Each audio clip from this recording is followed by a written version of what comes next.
Ceci est un livre audio autogénéré par Google. Les éditions Max Milo présentent Football Club Geopolitics, 22 histoires pour comprendre le monde, nouvelle édition. De Kevin Vessière. Préface de Pascal Boniface. Pourquoi l'euro de football s'est-il construit dans les pas de la construction européenne? Quelles confrontations sont impossibles entre certains pays, comme celle entre la Russie et l'Ukraine, ou encore l'Arménie et l'Azerbaïdjan? Quels matchs ont dépassé l'enjeu sportif pour devenir une guerre géopolitique? Ou à l'inverse, comment le football peut-il être un outil d'émancipation pour les peuples? Voire participer à de véritables stratégies politiques pour les pays, comme l'Arabie Saoudite et le Qatar, dans leur volonté de mieux paraître aux yeux du monde. Dans un style plaisant et précis, l'auteur nous raconte 22 histoires dans lesquelles le ballon rond s'est retrouvé au cœur des relations internationales. Il nous montre ainsi que la géopolitique n'est ni rébarbative, ni réservée aux diplomates chevronnés, et que le football peut dépasser le simple cadre du terrain. Kevin Vessière, 32 ans, est le fondateur du Football Club Geopolitics, le média qui vulgarise la géopolitique et le sport et rassemble plus de 70 000 abonnés sur les réseaux sociaux. Il est l'auteur de 3 livres, Football Club Geopolitics, Mondial et Planète Rugby, aux éditions Max Milo. Des notes et illustrations sont disponibles sur les éditions papier et numérique du livre. Préface. Kevin Vessière a créé une page sur les réseaux sociaux, FC Geopolitics, qui a rapidement connu un grand succès et a attiré l'attention d'un public de plus en plus nombreux. Les raisons de cette réussite sont très simples. Allier le sérieux d'un travail de documentation avec un choix judicieux d'illustration. Les sujets qu'il aborde éveillent la curiosité, mais sont loin d'être anecdotiques. Ils permettent de déboucher sur une réflexion de fond, le tout sur un ton plaisant. Kevin Vessière aime étonner et nous emmener sur des chemins détournés. Il parvient à montrer que le football est un sujet très sérieux et que la géopolitique peut être plaisante. Les petites histoires sont au rendez-vous de la grande et il nous y emmène de façon attractive. Kevin Vessière nous rappelle l'époque où l'Espagne de Franco refusait de jouer contre l'URSS, ou la façon dont la Croatie a utilisé son équipe nationale pour obtenir une reconnaissance internationale. Plus près de nous, il évoque les matchs impossibles de l'équipe du Kosovo, ceux qui opposeraient Gibraltar et l'Espagne ou l'Arménie et l'Azerbaïdjan. Cela peut aller de ce qui peut paraître anecdotique a priori, Tuvalu, au plus lourd, le duel Qatar-Arabie Saoudite. C'est toujours précis et agréable. Au début des compétitions européennes de football, avant l'irruption de la télévision de masse et des réseaux sociaux, de nombreux adolescents apprenaient la géographie européenne en lisant le résultat des championnats étrangers et des coupes européennes. Sans doute, d'ici quelques années, de nombreuses personnes diront qu'elles ont commencé à s'intéresser à la géopolitique par le biais des récits de Kevin Vessière, en cherchant à élargir leurs connaissances après avoir réalisé que non, la géopolitique n'est pas ennuyeuse et rébarbative, et qu'elle n'est pas réservée aux diplomates chevronnés et officiers d'état-major. Peu avant la Coupe du Monde 1998, j'avais proposé à 2 éditeurs, un universitaire, l'autre grand public, de faire un livre sur le thème du football et des relations internationales. Les 2 ne m'ont pas ri au nez, par politesse. Ils n'en pensaient pas moins. Avec courtoisie, ils m'ont fait comprendre, puisque j'avais pour passion, coupable pour un universitaire, une chose comme le football qui relevait de la bagatelle, que je pouvais éventuellement faire un livre sur ce sujet. Mais ils me poussaient plutôt à faire un livre sur les relations internationales, puisque c'était mon métier et ma spécialité. Ils ne voyaient absolument aucun lien entre les deux, et me déconseillaient amicalement de poursuivre cette chimère. Le football est désormais moins méprisé par les élites intellectuelles, et la géopolitique est largement réhabilitée. Associer football et géopolitique relève désormais d'une évidence. Kevin Vessière l'illustre avec talent. Il réussit à ouvrir la curiosité des passionnés de football à la géopolitique et démontre, à ceux qui s'intéressent aux questions géostratégiques, que le football peut en faire partie. Pascal Boniface. Introduction. À partir du 14 juin 2024, se tiendra la 17e édition de l'Euro, l'événement international majeur du football européen. Encore du foot, m'y direz-vous. Pourtant, cette compétition n'a pas qu'un simple intérêt sportif puisque, depuis sa création en 1960, l'Euro n'a eu de cesse de faire tomber des barrières et d'apaiser les relations entre les nations européennes, déjà bien ébranlées à l'époque par les deux guerres mondiales. Ce n'est pas un hasard si l'Union des associations européennes de football, UEFA, à l'origine de la création de ce tournoi estival, est née dans la même temporalité que la construction politique et économique européenne, avec la signature des traités de Rome en 1957. Il y avait là l'idée de réunifier le continent européen à travers le sport et de trouver un nouveau terrain, autre que le champ de bataille, sur lequel les nations pouvaient s'affronter. Le pari semble réussi puisqu'aujourd'hui l'organisation de l'UEFA rassemble près de 55 pays membres, soit bien plus que l'Union européenne, 27, ou encore que le Conseil de l'Europe, 47. Le ballon rond a réussi à dépasser les frontières, au-delà même du continent. L'Europe du foot s'étend maintenant jusqu'au Kazakhstan. Le football embrasse aujourd'hui toutes les strates de la société et agit comme un révélateur des forces et faiblesses de chaque État de notre planète. Sur le terrain sportif, les matchs remplacent les anciennes confrontations guerrières, comme cela peut être le cas lorsque l'Angleterre et l'Écosse s'affrontent. Ou bien permettent à des nations de se révéler, comme la Croatie à l'Euro 1996, qui a pu arborer son maillot à damier, un symbole national, pour la première fois dans une compétition internationale de football. Une situation que va connaître la Géorgie, puisque sa sélection nationale participe pour la première fois à l'Euro, dans un contexte d'intégration à l'Union européenne. Le sport le plus populaire au monde constitue en effet une formidable vitrine, synonyme pour les États de levier d'attraction de leur territoire, un outil de soft power, pour briller et séduire aux yeux du monde, une source d'influence qui peut être utilisée pour faire sortir un pays de l'anonymat ou changer son image. C'est notamment le chemin pris par le Qatar, qui est devenu aujourd'hui un acteur incontournable du ballon rond et du sport, notamment depuis l'organisation de la Coupe du Monde 2022, qui a à la fois mis tout un pays en lumière, mais également toutes ses limites, notamment en termes de droits humains. Preuve qu'utiliser le sport comme un outil de promotion de son territoire peut être à double tranchant, et finalement autant nuire que séduire. Les sélections nationales jouent parfois un tel rôle d'ambassadeur qu'un match de football peut s'apparenter à de nouvelles batailles. Comme lorsque la victoire de l'équipe d'Hong Kong face à la Chine déclenche des émeutes à Pékin en 1985. Ou bien quand l'illustre joueur argentin Diego Maradona venge la guerre des Malouines en terrassant l'Angleterre lors de la Coupe du Monde 1986. La situation est parfois telle que dans certains cas, les matchs sont impossibles. Le Kosovo, dont l'existence étatique n'est pas internationalement reconnue, est dans ce cas de figure. Son équipe nationale ne peut tout simplement pas jouer contre certains autres pays. Lorsque la guerre, la vraie, s'en mêle, le football n'a même plus sa place comme instrument de paix, comme c'est le cas entre l'Arménie et l'Azerbaïdjan qui s'affrontent dans la région du Haut-Karabakh. Au-delà des simples rencontres entre pays respectifs, le football peut aussi être la source de belles histoires pour promouvoir l'autonomie d'un pays. Comme l'épopée du 11 de l'indépendance, dans les années 1960, dans sa quête d'une Algérie libre. Des pratiques qui se reproduisent aujourd'hui à travers l'exemple du Groenland, territoire danois gigantesque qui cherche une voie vers l'indépendance grâce au ballon rond. À des milliers de kilomètres de l'Arctique, l'île de Pâques utilise aussi le football pour qu'il œuvre à la reconnaissance de la culture de Rapa Nui, preuve que ce sport peut permettre à des populations et à des régions d'accéder à une plus grande autonomie.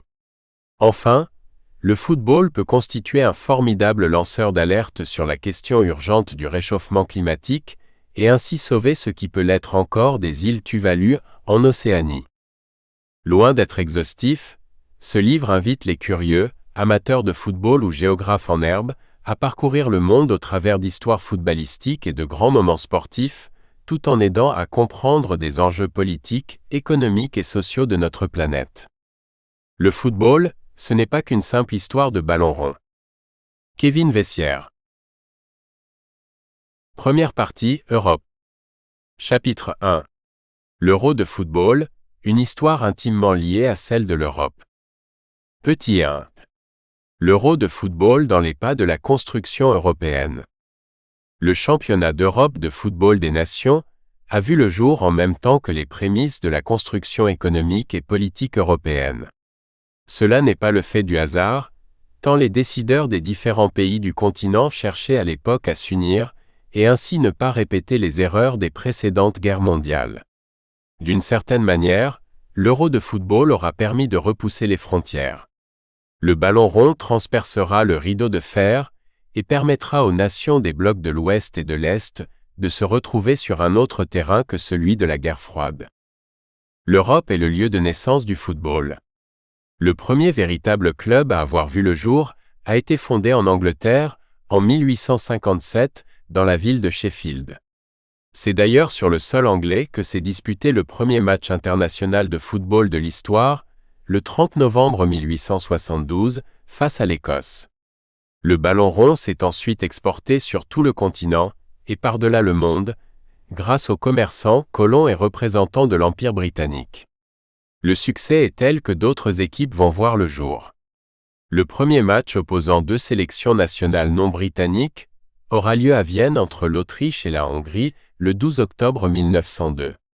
Face à l'internationalisation de cet English Game, les équipes d'outre-Manche commencent peu à peu à se refermer sur elles-mêmes en se présentant comme les grands patrons de leur sport. Il faut dire que l'équipe d'Angleterre collectionne les succès lors de ses premières rencontres à l'extérieur, dont un sévère 15-0 contre la France en 1906.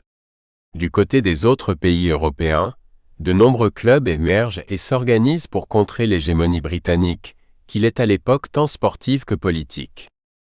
Le sport, comme instrument d'apaisement des tensions internationales, a d'ailleurs le vent en poupe puisque les premiers Jeux olympiques modernes ont été créés en 1896, à l'initiative du Français Pierre de Coubertin. Le football suit le même chemin. Le 21 mai 1904 est fondée, à Paris, la Fédération internationale de football association, plus communément appelée aujourd'hui la FIFA. Les membres fondateurs sont européens, la Belgique, le Danemark, l'Espagne, la France, les Pays-Bas, la Suède et la Suisse. Les rencontres internationales se cantonnent alors à des matchs amicaux. Le tournoi de référence de l'époque reste celui des Jeux olympiques, au cours desquels la sélection des joueurs britanniques remporte les éditions de 1908 et de 1912. La Première Guerre mondiale de 1914 à 1918 ébranle ensuite toute l'Europe, rebattant les cartes des puissances en présence. Sans compter le désastre humain auquel ce terrible conflit aboutit, avec plus de 20 millions de victimes. Le sport aurait pu être un des leviers de la construction d'une Europe apaisée à la sortie de la guerre, mais le traité de paix de Versailles, signé en 1919, montre bien que les nations victorieuses cherchaient avant tout à affaiblir encore plus les puissances concurrentes, plutôt que de rechercher un éventuel compromis. Ce décalage n'aide pas à la construction d'une Europe politique. Dans le même temps, de nouveaux acteurs viennent concurrencer les nations européennes à leur propre jeu. C'est déjà le cas au niveau omnisport, puisque les États-Unis s'installent à partir de 1920 en haut du tableau des médailles des différentes éditions des Jeux olympiques. Au niveau du ballon rond, de nouvelles nations s'invitent aussi. Le tournoi de football des Jeux olympiques est toujours la seule véritable compétition internationale de football. En 1920, l'Égypte est la première équipe non occidentale à disputer cette compétition, bientôt rejointe par l'Uruguay en 1924. C'est d'ailleurs ce dernier pays qui remporte le tournoi cette année-là face à la Suisse. La situation est pire pour l'Europe en 1928, puisqu'aucune équipe européenne n'est en finale. L'Uruguay l'emporte une nouvelle fois aux dépens de l'Argentine. Les nations britanniques et l'Europe n'ont donc plus le monopole du football. Surtout, la FIFA commence à réfléchir sérieusement à la création d'un tournoi international de grande ampleur, les deux dernières finales du tournoi olympique ayant rassemblé plus de 30 000 spectateurs, et que c'est la compétition de football qui génère le plus de revenus à l'époque sur l'ensemble des épreuves des Jeux. Dans cet objectif de développement, la FIFA autorise la participation de joueurs professionnels, car de nombreux pays européens ont déjà commencé à créer leur propre ligue. Cela ne plaît guère au Comité international olympique, CIO, qui souhaite préserver la valeur de l'amateurisme lors de ces Jeux. Ce désaccord va aboutir à la création de la première Coupe du monde de football, en 1930. Le choix de l'organisateur se porte sur l'équipe en vogue du moment, l'Uruguay. Officiellement pour célébrer le centenaire du pays, officieusement parce que l'Uruguay accepte de payer les frais de participation des équipes et de construire un nouveau stade dédié à la finale de cette nouvelle compétition mondiale. Si la sélection uruguayenne remporte cette première édition, ce n'est pas le cas des suivantes, qui ont lieu en Europe, en 1934 en Italie et en 1938 en France. L'engouement pour le football, dans ces années-là, n'est d'ailleurs pas mis à profit pour rapprocher les nations.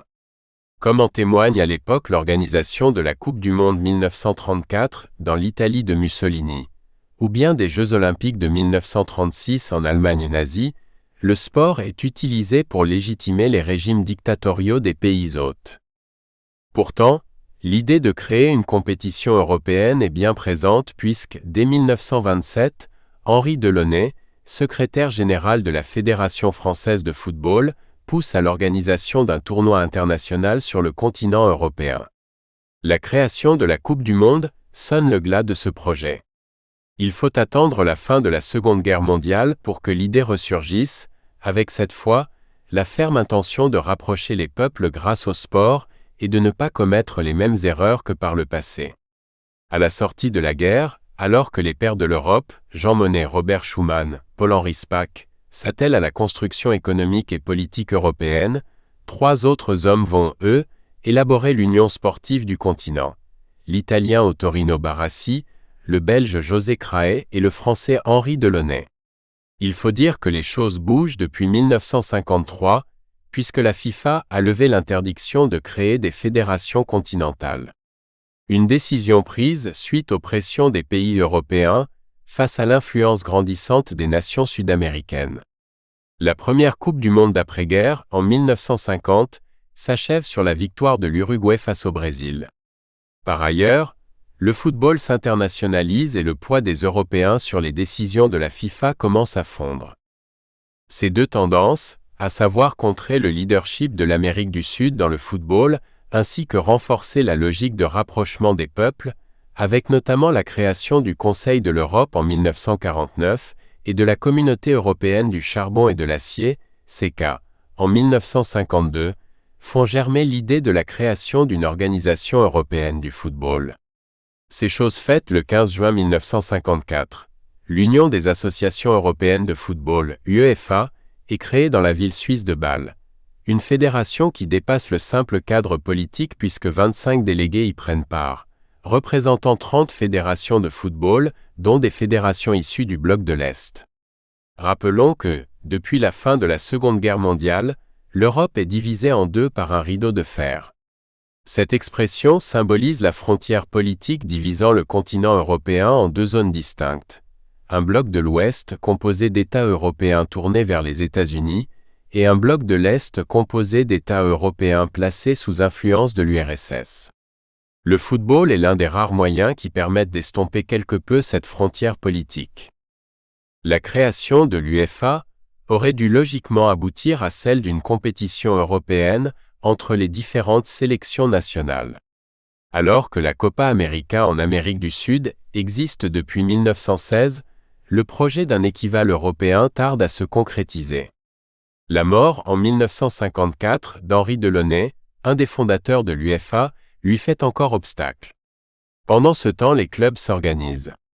À la suite d'un article du Daily Mirror de décembre 1954, qui proclame que le club anglais de Wolverhampton mériterait le titre de champion d'Europe après 2 victoires contre le Budapest Honvéd et le Spartak Moscou, le journal français L'Équipe contre-attaque.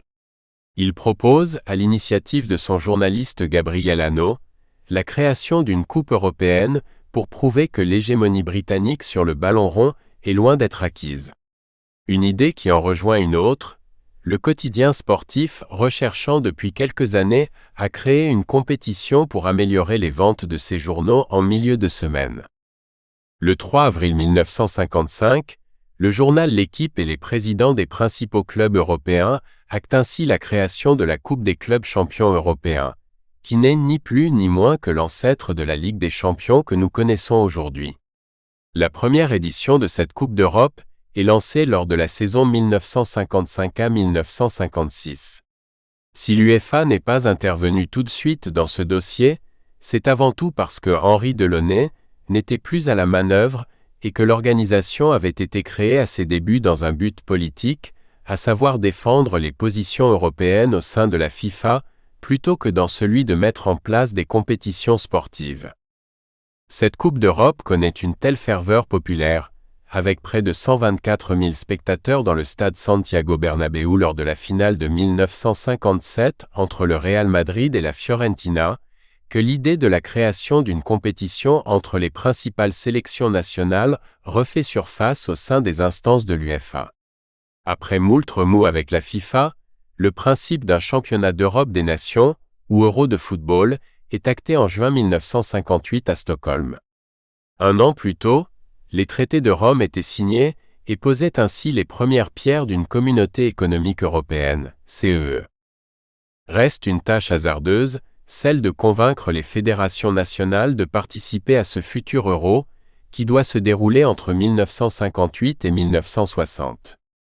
Pierre Delaunay, fils d'Henri, entame alors une tournée pour convaincre 17 fédérations nationales de participer à cette première compétition. Comme pour la Coupe d'Europe des clubs, ce tournoi sportif rassemble des pays au-delà du rideau de fer, car même l'URSS donne son accord. Le tout premier match de ce championnat, du moins les éliminatoires, a lieu le 28 septembre 1958. L'URSS rencontre la Hongrie dans le stade central Lénine à Moscou, où plus de 100 000 personnes viennent assister au match. D'autres matchs permettent à des nations des différents blocs de se rencontrer. Comme le 5 avril 1959, où la République d'Irlande, nation de l'Ouest, rencontre la Tchécoslovaquie, nation de l'Est. Au fil des années, l'euro continue de grandir et d'abattre les frontières. Pour l'édition 2024 en Allemagne, c'est 53 équipes nationales membres de l'UEFA qui participent aux éliminatoires. 24 équipes s'affrontent lors de la phase finale de cet été.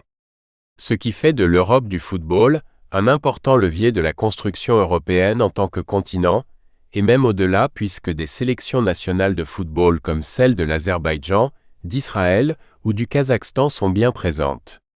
Le championnat d'Europe des nations de football a ainsi atteint son principal objectif, celui de rassembler, de briser des barrières et d'élargir les frontières européennes. 2. Euro 1960, quand l'Espagne de Franco refuse de jouer contre l'URSS. Le premier Euro de football, en 1960, est une véritable aubaine pour l'UEFA, qui a l'ambition de faire de son tournoi la compétition la plus regardée de la planète football. Pourtant, un match couperé entre les deux principaux favoris, l'Espagne et l'URSS, fait basculer ce moment sportif en un moment politique. Il met en lumière les différences majeures qui opposent encore l'Europe, la division idéologique entre les blocs de l'Ouest et de l'Est, et la guerre froide. Nous avons quitté l'Euro 1960, au chapitre précédent, avec l'un des matchs qui dépassait les divisions européennes de la guerre froide, celui entre la République d'Irlande et la Tchécoslovaquie. À ce jeu-là, c'est l'équipe de l'Est qui s'est qualifiée pour la suite de ce championnat d'Europe des nations. Une compétition qui voit certes 17 sélections s'affronter, mais certaines grandes équipes européennes, comme l'Angleterre, l'Allemagne ou encore l'Italie, ont décliné l'invitation. La raison ? Elles émettent alors des doutes quant au succès de ce nouveau tournoi. Pourtant la France, troisième de la Coupe du Monde 1958, la Suède, finaliste de ce mondial face au Brésil, et l'Espagne, avec de nombreux joueurs du Real Madrid, sont bien là. Le club madrilène est d'ailleurs installé sur le toit de l'Europe, puisque son équipe a remporté l'ensemble des titres de la Coupe d'Europe des clubs champions depuis 1956 et rassemble les meilleurs joueurs du moment, en particulier Alfredo Di Stefano. Autant dire que l'Espagne fait office d'épouvantail pour ce premier Euro. Pour parvenir à la phase finale de la compétition, les équipes engagées doivent encore jouer 2 tours en matchs éliminatoires aller-retour, sorte de huitième et de quart de finale avant l'heure. Les principaux favoris n'ont aucun mal à se distinguer durant leur tour d'échauffement. L'UEFA, organisatrice de la compétition, peut garder le sourire. Une ombre se glisse au tableau au tour suivant. L'équipe de l'URSS, qui a disposé facilement de la Hongrie, retrouve en quart de finale l'Espagne. Un match alléchant sur le papier, entre les deux forces footballistiques du moment. Les Soviétiques ont, en effet, remporté l'épreuve de football aux Jeux Olympiques de 1956 de Melbourne. Pourtant, la rencontre n'aura jamais lieu. À cause d'un homme. Nous espérons que vous avez apprécié cet aperçu. Pour continuer à écouter ce livre audio sur Google Play Livres, utilisez le lien dans la description de la vidéo.